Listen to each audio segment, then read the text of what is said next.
A graça e paz, bem-vindo a mais um devocional, mais um momento em que nós iremos ler a palavra do Senhor e ver o que o Senhor tem para as nossas vidas nesse dia.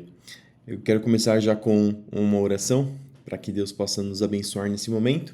Senhor, obrigado, Pai, por mais esse dia, obrigado por mais essa oportunidade, Senhor, de ler a Tua palavra, de conhecer mais de Ti.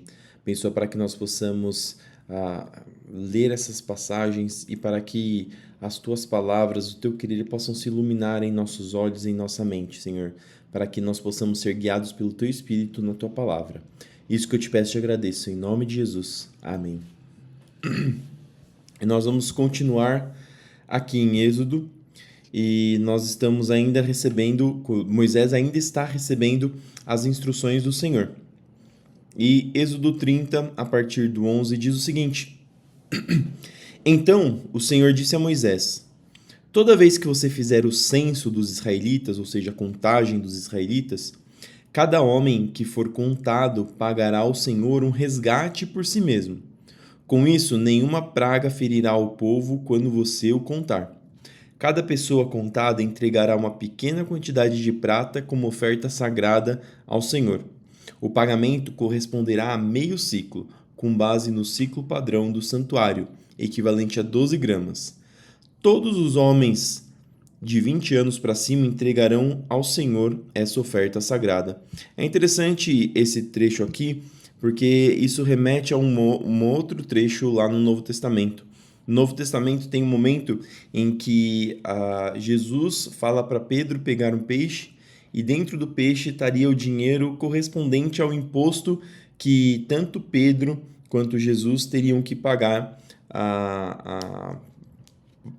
pelo imposto em si. E é interessante porque mesmo eles estando com os discípulos lá, só Pedro e Jesus pagaram, o que reforça a ideia de que os discípulos de Jesus, apesar de às vezes nós termos na ideia, principalmente por conta de filmes, por conta de produções cinematográficas, de que os discípulos eram mais velhos, possivelmente os discípulos tinham por volta dos seus 15 a 17, 18, sendo Pedro mais velho, que devia ter por volta de 20, 21 anos. Então é interessante porque às vezes nós temos a ideia de que aqueles que estavam fazendo a obra do Senhor, aqueles que Jesus estava conduzindo para dar prosseguimento aos seus ensinamentos, iriam ser pessoas mais velhas, pessoas mais talvez com uma história maior, mas na realidade eram jovens, eram pessoas que ainda estavam começando a vida. E existem vários outros trechos que reforçam essa visão. E a mensagem aqui é interessante, que às vezes as pessoas acham que elas precisam ter determinada idade, às vezes elas acham que a pessoa precisa ter determinado nível de instrução, estudar certas coisas para primeiro começar a estudar, primeiro ter certa idade, primeiro ter certos requisitos para fazer a obra do Senhor. Mas os discípulos de Jesus, eles eram novos, eles estavam aprendendo com Jesus e ainda assim eles fizeram uma revolução no mundo através do Espírito Santo que os capacitou. E lógico, o período que eles andaram com Jesus. Então esse trecho é interessante por conta disso. Verso 15. Quando entregarem ao Senhor a oferta para fazer expiação pela vida deles, os ricos não darão mais que a quantia especificada, e os pobres não darão menos. Receba o dinheiro de resgate dos israelitas, e use-o para cuidar da tenda do encontro. Será uma lembrança diante do Senhor em favor dos israelitas, e fará expiação pela vida deles. O Senhor também disse a Moisés: Faça uma bacia de bronze com um suporte de bronze para lavagem cerimonial. Coloque-a entre a tenda do encontro e o altar e encha-a de água. Ali, Arão e seus filhos lavarão as mãos e os pés. Cada vez que entrarem na tenda do encontro, deverão se lavar com água, do contrário, morrerão. Cada vez que se aproximarem do altar para servir ao Senhor e queimar ofertas especiais para ele, deverão lavar as mãos e os pés, do contrário, morrerão. Essa é uma lei permanente para Arão e seus descendentes, e deve ser cumprida de geração em geração. O Senhor disse ainda a Moisés: Junte as seguintes especiarias da melhor qualidade: 6 quilos de mirra líquida, 3 quilos de canela perfumada, 3 quilos de cálamo perfumado e 6 quilos de cássia, medidos de acordo com o ciclo do santuário. Junte também 4 litros de azeite. Usando as técnicas de um perfumista habilidoso, misture esses ingredientes para fazer o óleo sagrado para a unção. Use este óleo sagrado para ungir a tenda do encontro, a arca da aliança, a mesa e todos os seus utensílios, o candelabro e todos os seus acessórios, o altar de incenso, o altar do holocausto e todos os seus utensílios, e a bacia como seu suporte. Consagre-os para que sejam absolutamente santos. Depois disso, tudo que tiver contato com eles também se tornará santo. Unja também Arão e seus filhos, e consagre-os para que me sirvam como sacerdotes. E diga ao povo de Israel: este óleo sagrado é reservado para mim de geração em geração. Jamais usem o óleo para ungir qualquer outra pessoa e nunca preparem uma mistura igual a essa para si mesmos. Ele é sagrado e deve ser tratado como tal.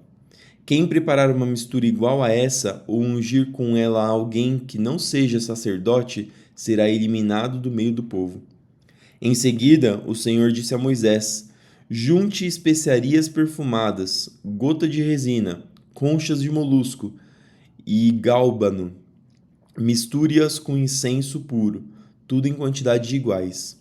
Usando as técnicas de um perfumista, misture as especiarias e acrescente um pouco de sal, a fim de produzir um incenso puro e santo. Moa uma parte da mistura até formar um pó bem fino e coloque-o diante da arca da aliança, na tenda do encontro, onde me encontrarei com você. Considere o incenso algo santíssimo. Jamais usem essa fórmula para preparar incenso para si mesmos. Ele é reservado para o Senhor e deve ser considerado santo. Quem fizer incenso igual a esse para uso pessoal será eliminado do meio do povo. O Senhor disse a Moisés: veja, escolhi especificamente Bezalel, filho de Uri e neto de Ur, da tribo de Judá. Enchi-o do Espírito de Deus e lhe dei grande sabedoria, habilidade e perícia para trabalhos artísticos de todo o tipo. E aqui Deus capacitando uma pessoa com capacidade para trabalhos artísticos para fazer parte daquilo que o Senhor queria para sua obra. E aqui Deus mostrando que ele capacita as pessoas para fazer a sua obra. Deus não quer a obra de qualquer forma, a gente já falou sobre isso há uns dias atrás, mas Deus quer que a sua obra seja feita com esmero, capacitado pelo Espírito Santo. As pessoas que se dispõem a estudar, se dispõem a praticar alguma habilidade para que aquilo que seja feito para o Senhor seja feito com esmero, com sabedoria, com dedicação, com cuidado. Ele é exímio artesão, perito no trabalho com ouro, prata e bronze. Tem aptidão para gravar e encravar pedras preciosas e entalhar madeira. É mestre em todo o trabalho artístico. Olha que interessante, ele não pegou uma pessoa sem conhecimento, ele pegou uma pessoa que é um exímio artesão. Ele já era perito no trabalho com ouro, prata e bronze. Tinha aptidão para gravar e encravar pedras preciosas. É mestre em todo o trabalho artístico. E Deus o encheu do Espírito de Deus e lhe deu grande sabedoria, habilidade e perícia. Então você vê que as duas coisas andam juntas quando a gente se trata do trabalho do Senhor. Verso 6. Para ajudá-lo, designei pessoalmente a Oliabe, filho de Aizamaque, da tribo de Dan. Além disso, conferi habilidade especial a todos os artesãos de talento para que façam tudo o que lhe ordenei: a tenda do encontro, a arca da aliança, a tampa da arca, que é o lugar de expiação, todos os objetos do tabernáculo, a mesa e seus utensílios, o candelabro de ouro puro e todos os seus acessórios, o altar de incenso, o altar do holocausto e todos os seus utensílios, a bacia de bronze e seu suporte, o vestuário finamente confeccionado, as roupas sagradas para o sacerdote Arão e as roupas para seus filhos usarem em seu serviço como sacerdotes, o óleo da unção, o incenso perfumado para o lugar santo. Os artesãos deverão fazer tudo conforme eu lhes ordenei. Em seguida, o Senhor disse a Moisés: diga ao povo de Israel: guardem o meu sábado, pois ele é um sinal entre mim e vocês, de geração em geração, para que saibam que eu sou o Senhor, que o santifica. Guardem o sábado, pois é dia santo para vocês. Quem o profanar será executado. Quem trabalhar nesse dia será eliminado do meio do povo. Vocês têm 6 dias na semana para fazer os trabalhos habituais, mas o 7º dia será um sábado de descanso total, um dia consagrado ao Senhor. Quem trabalhar no sábado será executado. Os israelitas guardarão o sábado, celebrando-o de geração em geração, como uma aliança para sempre. É um sinal permanente entre mim e o povo de Israel, pois em 6 dias o Senhor fez os céus e a terra, mas no 7º dia descansou e se revigorou. Quando o Senhor terminou de falar com Moisés no Monte Sinai, entregou-lhe as 2 tábuas de pedra gravadas com os termos da aliança, escritas pelo dedo de Deus. E agora nós passamos para Mateus, capítulo 26, nós vamos ler do 47 até o 68, que diz o seguinte: enquanto Jesus ainda falava, Judas, um dos 12, chegou com uma grande multidão armada de espadas e pedaços de pau. Aqui Jesus, no verso anterior que nós lemos ontem, ele falou que tinha chegado o traidor dele. Tinham sido enviados pelos principais sacerdotes e líderes do povo. O traidor havia combinado com eles um sinal. Vocês saberão a quem devem prender quando eu o cumprimentar com um beijo. Então Judas veio diretamente a Jesus. Saudações, Rabi! Exclamou ele e o beijou. Jesus disse: amigo, faça de uma vez o que veio fazer. Aqui também é interessante porque as pessoas ficam falando assim, porque às vezes as pessoas leem essa parte e acham estranho que as pessoas não conheciam Jesus, porque ele era, pela notoriedade que Jesus tinha, é um pouco estranho as pessoas não saberem quem que era Jesus, precisar de Judas ir lá e cumprimentá-lo. Isso é uma coisa interessante que está lá em Isaías 53, que diz que ele não tinha nada de especial. Jesus não tinha nada na sua aparência física, Jesus não tinha nada no seu modo de ser que o tornasse especial. Ele não era, por exemplo, que nem o rei Saul, que era alto e se destacava dos demais. Ele não tinha uma beleza que fazia com que as pessoas o olhassem por conta de sua beleza, por conta de suas aparências físicas. Jesus veio como um judeu médio. Não era nem mais alto, nem mais baixo. Não era nem bonito, nem mais feio. Não era uma pessoa que se destacava. O que realmente destacava de Jesus eram as suas palavras, eram seus ensinamentos, eram seu modo de ser e eram as curas e sinais que ele fazia. Então, por isso que precisou de Judas dizer quem Jesus era, porque no meio de uma multidão, Jesus era apenas mais um fisicamente. Verso 50. Jesus disse: amigo, faça de uma vez o que veio fazer. Então os outros agarraram Jesus e o prenderam. Um dos que estavam com Jesus puxou a espada e feriu o servo do sumo sacerdote, cortando-lhe a orelha. Guarde a espada, disse Jesus. Os que usam a espada morrerão pela espada. Você não percebe que eu poderia pedir a meu Pai milhares de anjos para me proteger e ele os enviaria no mesmo instante? Se eu fizesse, porém, como se cumpririam as Escrituras que descrevem que é necessário que descrevem o que é necessário que agora aconteça? Em seguida, Jesus disse à multidão: por acaso sou um revolucionário perigoso para que venham me prender com espadas e pedaços de pau? Por que não me prenderam no templo? Ali estive todos os dias ensinando. Mas tudo isso está acontecendo para que se cumpram as palavras do profeta registradas nas Escrituras. Neste momento, todos os discípulos o abandonaram e fugiram. Então os que haviam prendido Jesus o levaram para a casa de Caifás, o sumo sacerdote, onde estavam reunidos os mestres da lei e os líderes do povo. Enquanto isso, Pedro seguia Jesus de longe, até chegar ao pátio do sumo sacerdote. Entrou ali, sentou-se com os guardas e esperou para ver o que aconteceria. Lá dentro, os principais sacerdotes e todo o conselho dos líderes do povo tentavam encontrar testemunhas que mentissem a respeito de Jesus, para que pudessem condená-lo à morte. Embora muitos estivessem dispostos a dar falso testemunho, não puderam usar o depoimento de ninguém. Por fim, apresentaram-se 2 homens que declararam: Este homem disse: Sou capaz de destruir o templo de Deus e reconstruí-lo em 3 dias.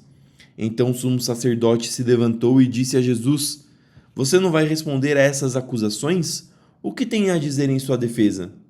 Jesus, porém, permaneceu calado. O sumo sacerdote lhe disse: Exijo em nome do Deus vivo que nos diga se é o Cristo, o Filho de Deus. Jesus respondeu: É como você diz. Eu lhes digo que no futuro verão o Filho do Homem sentado à direita do Deus Poderoso e vindo sobre as nuvens do céu. Então o sumo sacerdote rasgou as vestes e disse: Blasfêmia! Que necessidade temos de outras testemunhas? Todos ouviram a blasfêmia. Qual é o veredito? Culpado, responderam. Ele merece morrer. Então começaram a cuspir no rosto de Jesus e dar-lhe socos. Alguns lhe davam tapas e zombavam. Profetiza para nós, Cristo. Quem foi que lhe bateu dessa vez? E aqui começa o processo de crucificação de Jesus. Salmos 32, do 1 ao 11, Salmo de Davi. Como é feliz aquele cuja desobediência é perdoada, cujo pecado é coberto. Sim, como é feliz aquele cuja culpa o Senhor não leva em conta, cuja consciência é sempre sincera. Enquanto me recusei a confessar meu pecado, meu corpo definhou e eu gemia o dia inteiro. Dia e noite tua mão pesava sobre mim, minha força evaporou como água no calor do verão. Finalmente confessei a ti todos os meus pecados e não escondi mais a minha culpa. Disse comigo: confessarei ao Senhor a minha rebeldia e tu perdoaste toda a minha culpa. Portanto, todos que forem fiéis, orem a ti enquanto há tempo, para que não se afoguem quando vier a inundação. Pois és meu esconderijo, tu me guardas da aflição e me cercas de cânticos de vitória. O Senhor diz: eu o guiarei pelo melhor caminho para a sua vida. Lhe darei conselhos e cuidarei de você. Não sejam como o cavalo ou a mula, que não têm entendimento e precisam de freios e rédeas para serem controlados. O perverso tem muitas tristezas, mas o que confia no Senhor é cercado de amor. Portanto, alegrem-se no Senhor e exultem todos vocês que são justos. Gritem de alegria todos vocês que têm coração íntegro. E por fim, Provérbios 8, do 27 ao 32. Ainda a sabedoria falando. Eu estava lá quando ele estabeleceu o céu, quando traçou o horizonte sobre os oceanos. Estava lá quando ele pôs as nuvens no alto, quando estabeleceu fontes nas profundezas da terra. Estava lá quando ele determinou os limites do mar, para que não avançasse além das suas divisas. E quando ele demarcou os alicerces da terra, eu estava ao seu lado, como arquiteto. Eu era sua alegria constante, sempre exultando em sua presença. Como me alegrei com o mundo que ele criou! Como exultei com a humanidade! Por isso, meus filhos, ouçam-me, pois todos que seguem meus caminhos são felizes. E aqui nós terminamos a leitura de hoje.